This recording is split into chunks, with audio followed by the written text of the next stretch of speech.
Right, shall we start? Yeah. Right, okay. Um, so last week because we are going to be experimenting more over the next 8 weeks, and we started off with a bit of drawing last week, simple pencil drawing, but I threw in a little curveball and got everybody to do collage as well underneath first of all. So the idea being that we're starting to be a bit experimental and just trying something out that perhaps we wouldn't normally do. And then over the next few weeks, we'll start to experiment more. So um, before we finish the last course, I suggested that people start collecting things. So it can be magazines, coloured papers, that sort of thing, that we can then rip up and collage into a landscape eventually. So if you've not got any yet, keep an eye out. Any sort of material will do, and then we'll be creating a landscape from those materials. Okay, and we'll do loads of other stuff, of course. Today, though, we're going to go and try, because I really like these dramatic sort of windswept landscapes. And that's a lot of the photos that I put online last week. So if you haven't got a photo, go onto the website, and there are some on there that you can use today. So we're going to use charcoal today. And as you remember from the last session that we did, we used a couple of different types of charcoal. It comes in different forms. So you've got the vine charcoal, which is like this sticky stuff here. Looks like a stick, is a stick basically, and it's really good for starting off with the base, as it doesn't adhere so much to the paper and doesn't stay as dark, because you can rub it, and you can also remove parts of it with your rubber. And then we've got the other stuff, which is the compressed charcoal, which often comes in these blocks, or it comes in these pencils here, and that's a little bit more permanent and less dusty, but it's really good for the details and keeps things a lot darker. So I'll just show you a couple of drawings that I chose. So this is the stuff that I showed last week. We're going to be collaging underneath stuff, which is what I talked about before. So we're going to collage the surface and then paint on top, and then we're just going to use collage materials, but that will be in the next few lessons. And then I showed you a few of my own drawings, and we talked last week about how you can use directional lines to show the atmosphere and the movement within a landscape, and particularly with the clouds. I had a little bit of a focus on the clouds last week, but you can see lots of cross hatching and line here. As you know, pen is my favorite sort of thing, but it can all be done with pencils, of course, as well. So one of the drawings that I picked out as being pretty interesting is this one. It's a bit more of a sort of energetic, scratchy sort of atmospheric picture, but again, all done in charcoal. And you can see there's lovely directional marks to draw you up towards the rocky scape towards the back there, and then the dusty charcoal has been used and smoothed off. You know, you can use a paper towel or something like that to help you with that as well. And then down the bottom with these directional marks I mentioned, we've got this much heavier, darker charcoal. The thing to remember, a bit like with your pencils, is that we're building up layers of charcoal. You don't necessarily end up with the final result straight away. So you'll start with, I'm going to start off with sort of a like a sort of a mid-tone, and I'm going to rub out with my putty rubber some of the highlights before then start working in with the shadows as well. So there's that one. There's another one here. Let me just see if I can see it from here. I worked last week, I had a bit of trouble with this, but I've worked out how to put pictures on top so I can move them around a little bit more. Just bear with me a second. Move to top. There we go. Right, so that's now at the top. Brilliant. So, and this one, a much more atmospheric one. Again, you can see the subtle sort of textures in the water have been done down there, and these nice dark silhouettes. And as you go back, the lighter, again, more directional marks as the sun comes out of the clouds too. So I just picked that one up as an opposing sort of slightly different landscape there. So I'm going to be doing a landscape which is a bit more of a rocky landscape today, because I'm quite keen on all these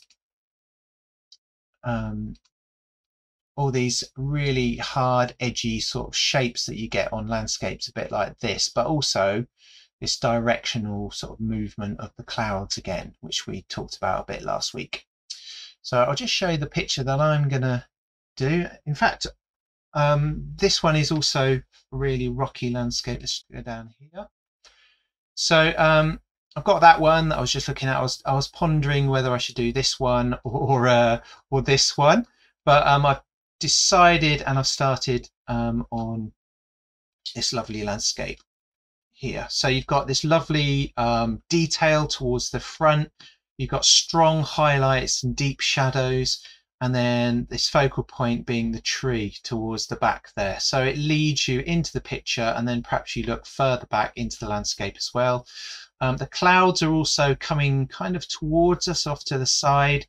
So we can, that gives us an opportunity to put in some of our own kind of mark making to show that movement on top of the sort of the dusty sky. And when I say dusty, I mean I'll use charcoal that is will create that I can shave and then rub in the dust to make a smooth surface, which I'll show you now. Okay, so I'm going to do that one. There's my photo. It always comes out a bit lighter on the print, but I've started it off, as you can see. There's my starting point, and what I've done, as I did last week, is I've folded the paper.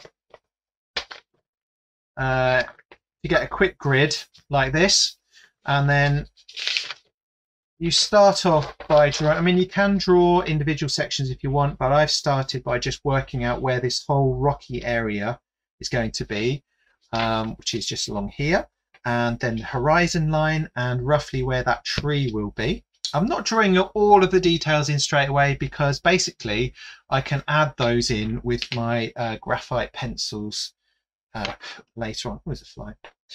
Okay, so what I'll be doing is I'm going to use, I've got this really chunky bit of charcoal just here. So I bought these from Derwent, as you probably remember from the last class.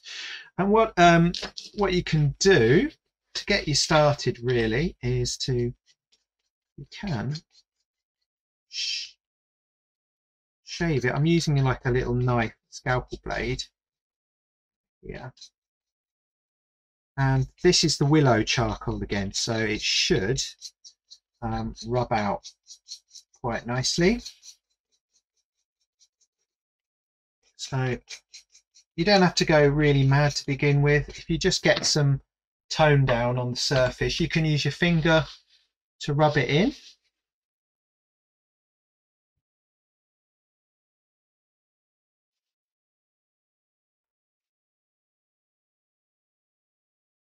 It's created a little bit of a tone on that area, and then the only problem being, of course, is you may have removed some of the drawing that you've done underneath, but the act of drawing out all of the shapes first will actually get you to sort of understand where things are going to be anyway. So you can also do this, of course, which is just fold the paper, and then I'm going to remove. And you don't have to get this perfect the first time either, because remember, you're removing, you're doing a negative space drawing. So I'm looking at the highlights. I'm looking at all the highlights on the picture at the moment, so I can work out where that sort of horizon line is for all of these rocks. And then I'm going to work back into it with the willow charcoal for a while. And then when I've so let's just do a bit of that. So I can start putting in some of this willow charcoal to add some of the shadows in. But as I just said, the willow charcoal will kind of lighten itself up a bit when I start rubbing it. You can also use this, of course, which is a blending stick. So even if I don't get the sharp edges at this point, what I've actually got here is an indication of where all of these shapes are going to appear within the landscape. And then later on, I can come back in and say, right, let's make this a bit more permanent with the compressed charcoal, which could be the blocky stuff if you've got that, or it could be the Derwent charcoal pencil that I've got here. And at that point, of course, you can be a bit more precise about the details that you're putting in. So it's quite a nice way to work. As you know from the last one we did portraits, because you can remove highlights from a mid-tone or a tonal background. So I can put the clouds in here as well, like that.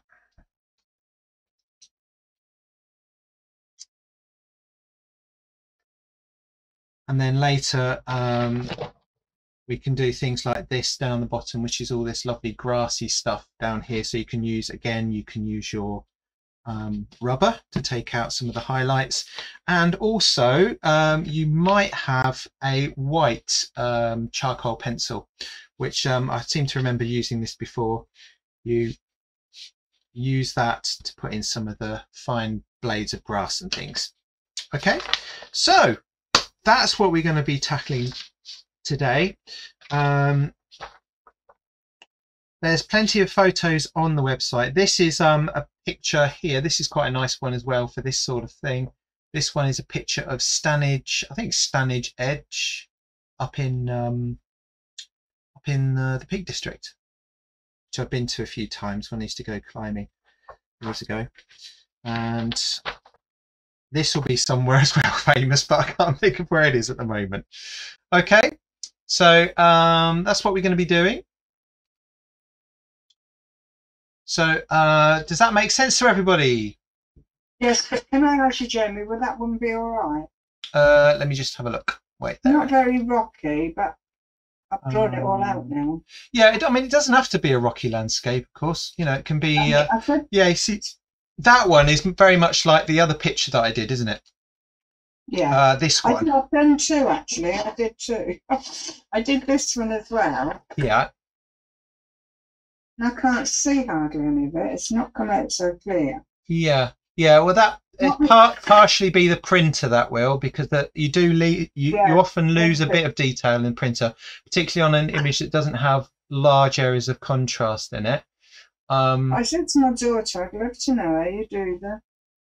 We were driving along and saw the sun coming through the clouds in that angle. Yeah. And I thought, oh, in that picture, I said, that's just what I said to him. So there was a little bit of rocky at the top. So would that be all right? Yeah, yeah, definitely. Yeah, that's why I drew out this other picture, or didn't draw it out, I put it out, this one, purely because I knew that some people would be doing something different here. So, I mean, a lot of...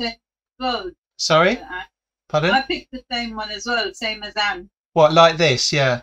Bit like that, the atmospheric I did landscape. Three. I picked that one as well. But oh right, yeah. Only drawn this one out. Yeah, so. Yeah. I just this evening I just thought, rocky landscape, because I found that picture. You see, the other rocky landscape. So I thought I'll perhaps get one of those. I didn't have time to put any more on the site, but certainly with a picture like this, you know, using the putty rubber over the top of an area to put in these highlights, just by dragging the putty rubber over that area and then reworking it again, you know, to get the silhouettes and things, will really help you to get that. And then where those clouds are, just below the mountain on the right hand side, that's, you know, taking out a lot of the highlights quite early on, and they're not working over them much after that, but just refining them with a bit of willow charcoal instead of the compressed stuff. All right. So, but remember, the thing to remember is that you're building up the surface gradually. You're not going to have the end result straight away. So start lightly and build in slowly until you get, you know, to the stage where you can see it happening. Okay. Imagine, Jamie, you start from the top, otherwise you're going to right mess. Yeah, I mean, you saw my one. I've started up in the sky. I just go back there. Yeah, I started up in the sky just to add this mid-tone and find these edges, the rocks and things up here. Love the rocks though, but we're doing this now because it's all drawn. Yeah. Right. Is everyone else all right? Yeah, I've gone against the grain, and I've gone for the one that attracts me most, which is. Oh, that one, yeah. Now that is. I do love an industrial landscape. Yeah, that's a Bill Brandt photograph. So right. Have you heard of Bill Brandt? Yeah. I went to an exhibit. I've been to a few exhibitions of his work over the years, and he was really into documentary photography of places and situations. He did famous ones. He did of people in their living rooms in like industrial working class houses. And there's some really miserable looking people in them. But there's quite a famous one where the wife throws the cat at her husband, but the cat is kind of caught mid-flight as it goes. That's good. Yeah, that's quite a famous one, that one. And the man's sort of sitting there going. I should think so. If you know where this one is, Jamie. What's the name? What's his name, Jamie? Bill Brandt. Brandt, I think it is. And do you know where this one is, Jamie? Is it just... I don't know, no. A lot of the time I just think that's a good picture, we'll have that. It's a lovely picture, I do like it. Yeah. Okay. Got the charcoal at the ready? Yeah.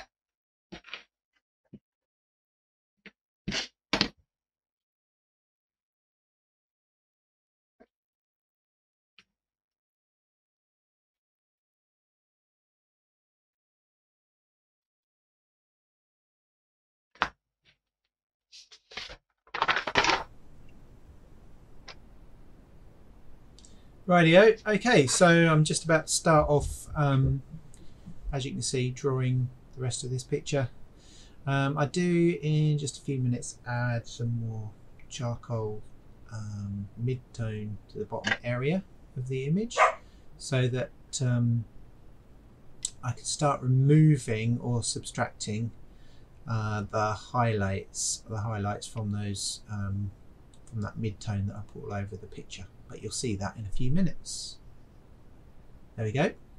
Putting some charcoal on. So I'm just using a scalpel blade to scrape the surface of the charcoal. It's a bit of a chunky bit of charcoal actually, that, which came with the Derwent set that I bought. There's me rabbiting. So we've got a mid-tone on there which is suitable for what we're doing. And what I then start to do, look, is I've folded the paper so that I can actually match up the part of the image that I'm working from. So these little bits are not necessarily going to be perfect to start off with, but as long as I've got them in roughly the right place, then we can start to get an overall picture of what we're doing with all the correct compositional highlights to begin with. So I'm just using a putty rubber over the surface. Some descriptive marks, like you just saw down in the bottom left hand side, are bits where there's going to be grass and so forth. But straight away then you can see I'm matching up the photo again, and I'm folding it as well to make so I can get closer up to those little bits. And then I start to obviously work into the tree. And I'm constantly looking backwards, looking back and forth between the photo and the image itself as I'm working, as you can imagine, to do those things correctly. So I'm using the side of my vine charcoal just at the top there to add in slightly heavier tones to the surface. So even though I'm working quite hard, or dark in with these areas, as soon as you apply a blending stick, they will go much grayer and lighter. So you don't need to worry if you've got a mark which is looking, I haven't got that quite right or whatever, because you can remove it quite easily using a putty rubber and your blending stick at the same time. So just putting in these shadows in quite a harsh way to begin with is helping me to see the forms of these blocks of stone in the landscape in a very clear way, because you've got the light and the dark areas of contrast clearly shown within the picture. So in other words, the picture starts to pop out quite quickly.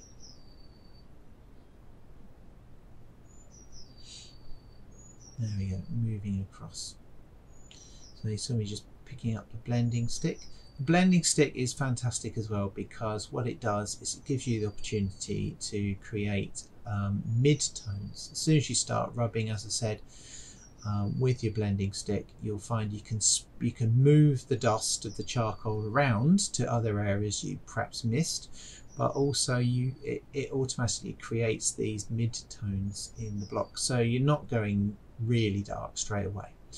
If you remember me talking, I said that, you know, we're building up layers of tone on top of each other, and we're working towards the dark areas rather than just leaving out the light areas and working dark straight away, if that makes sense. So here I was just putting in some of the rocks that are away to the distance as well. And then there we go, a little bit of blending going on there with the blending stick. So you're always constantly looking and correcting areas as you work. So, you know, if you think, oh, I've got everything where I want it to be now, it's not necessarily the case, because you notice more things about a piece of observation drawing like this as you work on it. So it's constantly making corrections and things and adjustments and so forth as you work.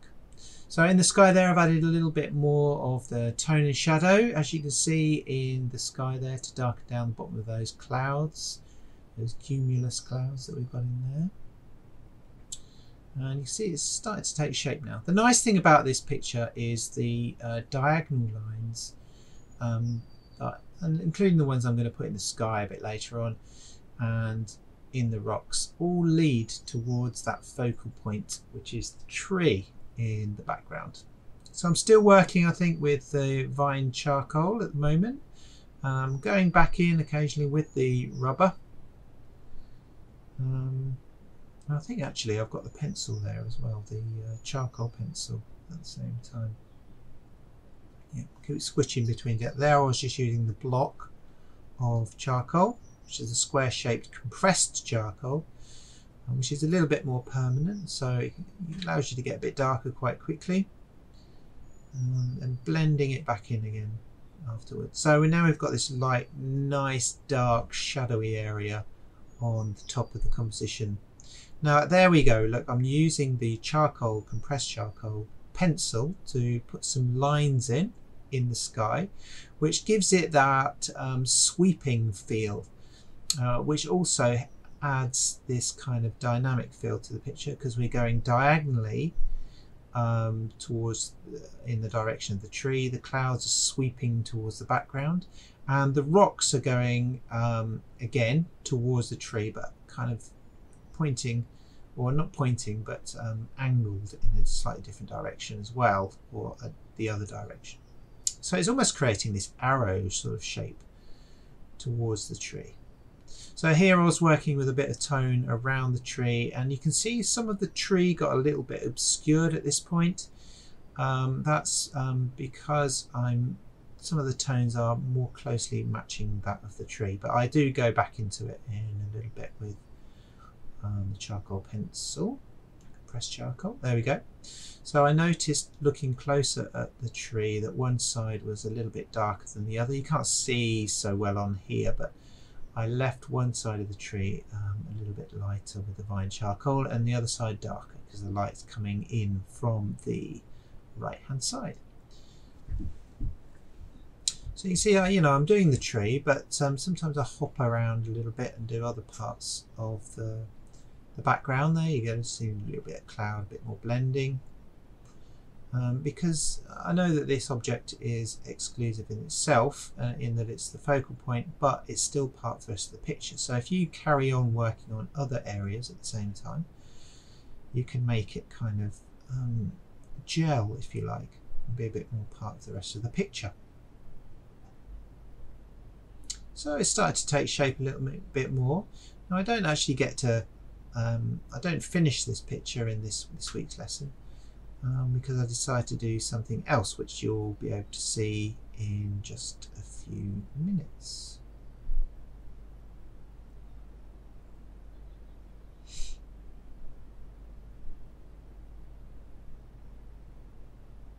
So the nice thing about the charcoal is it allows you to build up these tones, and through doing that you can get quite a lot of subtlety within those tones and details as well, particularly if you switch between the fine charcoal and the compressed charcoal at the same time.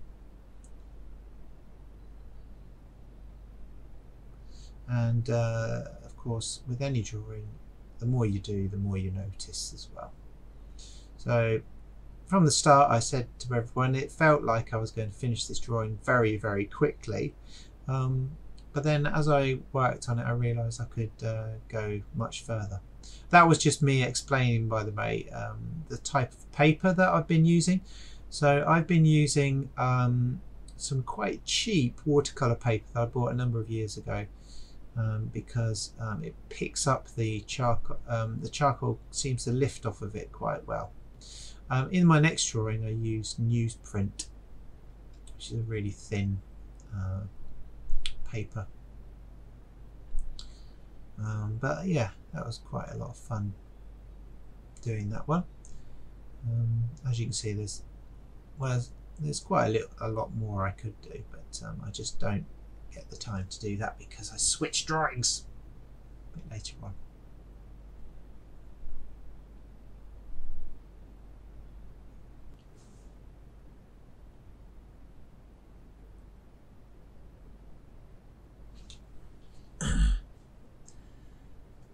Yeah, so this is me just explaining the different things that I've used in different places. I did actually use a little bit of white in the sky as well, which I found helped to blend things, and occasionally used, because some of the block charcoals do have mid-tone charcoals with them as well, so that's quite nice to experiment with. So here you can see me just starting to add a little bit more detail, and I start to notice as well some other shadows that perhaps I hadn't focused in on. So really, when you're drawing, what you're doing is you're looking quite broadly at everything to begin with, and then as you progress through a drawing, you're getting closer up and focusing more on finer details and textures and so forth. So as I said before, didn't quite get to the end of this drawing, but very pleased with how it turned out anyway. So this is the second drawing that I worked on. I did talk a little bit at the beginning about how to use the charcoals and things, and how the vine charcoal is good for beginning drawing with. In this instance I was working on, as I said before, newsprint, which is a brilliant medium to work on. It's quite thin paper, but I've always found it very good for charcoals and chalks and so forth. So I do start off this picture by drawing the outlines of the landscape. So first of all, define the parameters or the perimeters or the outside of the picture by drawing a rectangle, and then dividing that into 4, which I did here by folding the paper just like I did before. So you can see me getting out the outlines of the rock formation in the middle. I've already marked out where the horizon is, so that gives me something to measure against, as well as the grid, which is just 4 squares, as you can see, or 4 rectangles. So once I've got those outlines and I was reasonably pleased with them, I could then start to again break down some of those shapes. So I'm not looking at intricate detail, I'm just sort of sketching out where all the main slabs and bits of rock appear, and the lines and crevices and cracks and crags and stuff like that appear within this rock formation that I'm drawing here. So then moving into the background, we've got this really beautiful kind of scene that goes way off into the background there. And of course, as I did before, I'm just putting on some mid-tone over the whole picture. It does cover up some of the pencil, but as you'll see just now, I'm using the putty rubber just to focus in on the highlights in this image. So also in the sky, a lot of the clouds actually diagonally point towards the rock in the center, which is great for the composition of the image. The diagonals make the picture feel more dynamic and have movement in them, and also it gives it some feel of drama as well. So as you can see, quite quickly here, I've already mapped out the whole of the picture just from putting a bit of tone on and using my putty rubber to add in highlights to begin with, and a few descriptive marks at the front to remind me that I will be doing grass or heather, whatever it was down there. So I'm just using the willow charcoal to begin with. So I'm using the willow charcoal. You can see it looks quite dark already, doesn't it? But I then also use the blending stick on top of that. There you go.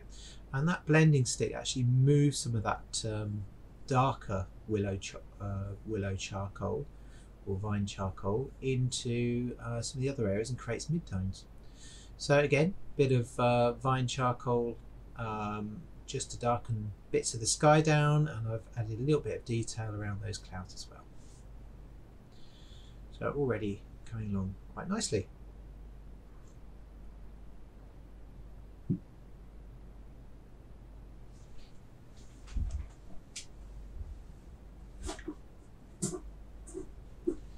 So next, I think what I do is I continue working my way down the rock formation and then veer off into some of the background landscape as well.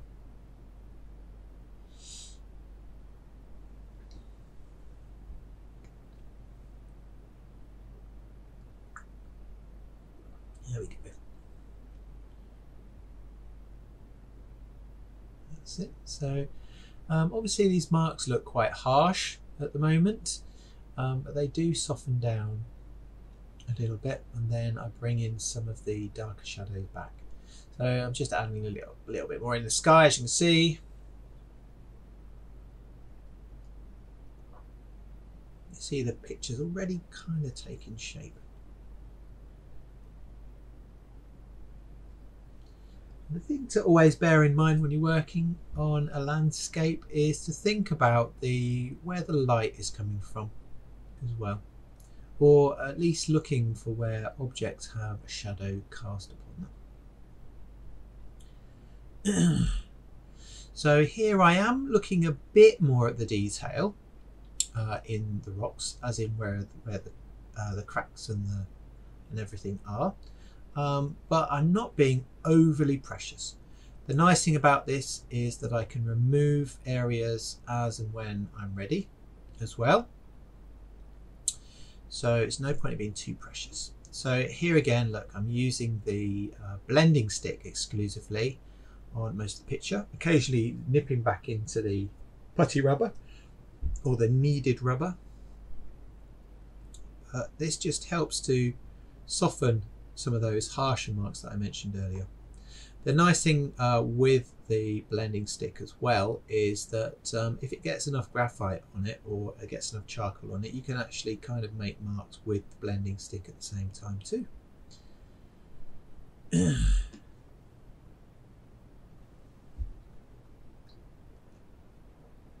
Right, there we go. So now I've got the pencil, compressed charcoal this time in the pencil, and I'm really now focusing a lot more on the detail. I'm also adjusting the shape of the rock as I go along and adding details of clouds in. Here I'm adding directional lines to kind of exaggerate or to push this idea that the clouds are and the sky is kind of going in the direction towards the rock formation. There we go.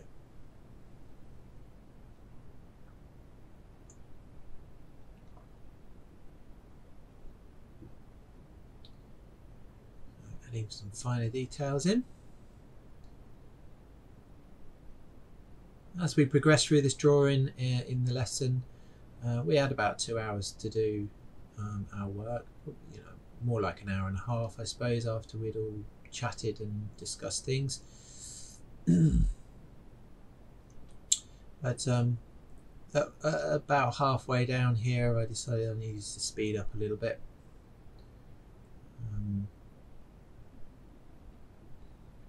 Which in some ways, sometimes if you've got less time, it forces you to work quicker and look harder at the same time. So perhaps that's something worth considering in the future, is working a bit more under pressure.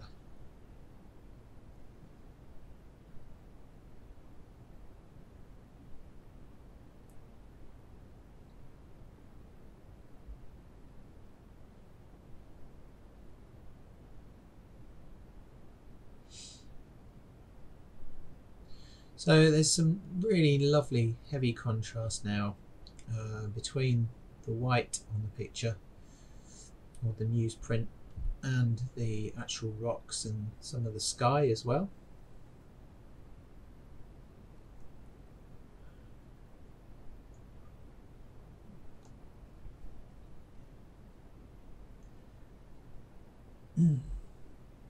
So this is me just answering a couple of questions from the students.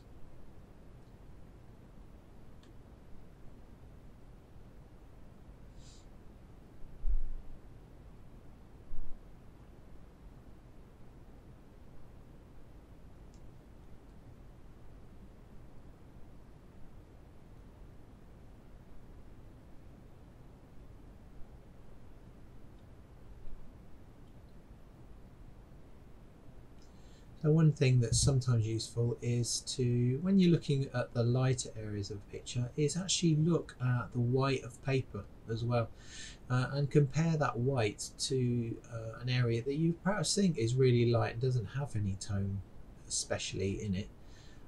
If you compare it to the paper, sometimes you can see just what the difference is, and you know that you need to put some tone in. It's always worth considering that as well.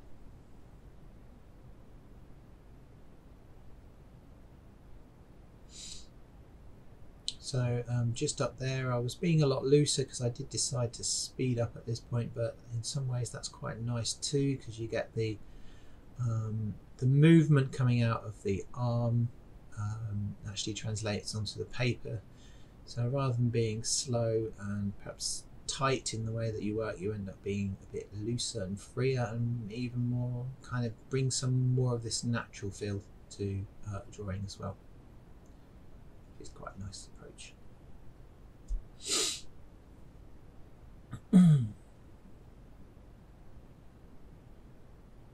So I am focusing, the first time round we did the vine charcoal shadows, I said that I wasn't focusing so much on the detail, but more so than when I used the putty rubber to remove the tone.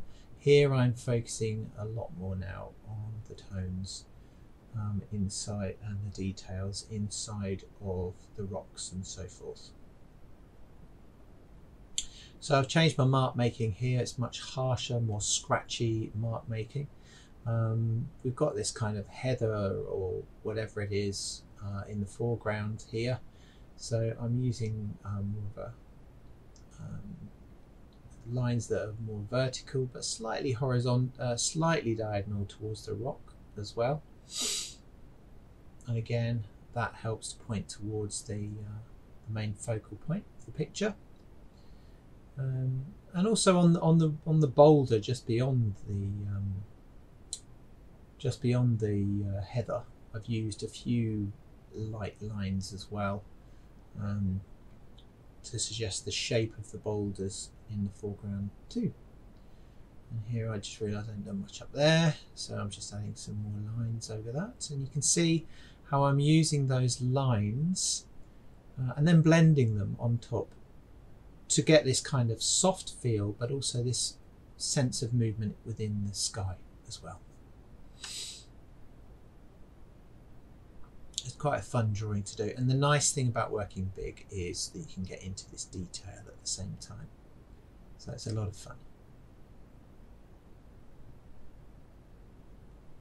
And then go back in with the rubber, with the putty rubber.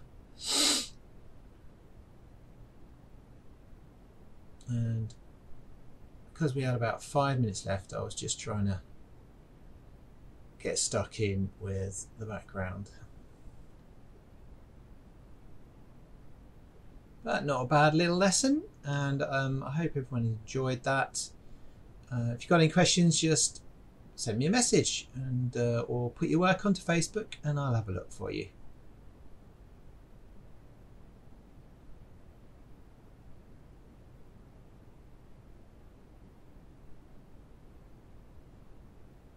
Smashing. Thanks very much, and I'll see you next lesson. Bye bye.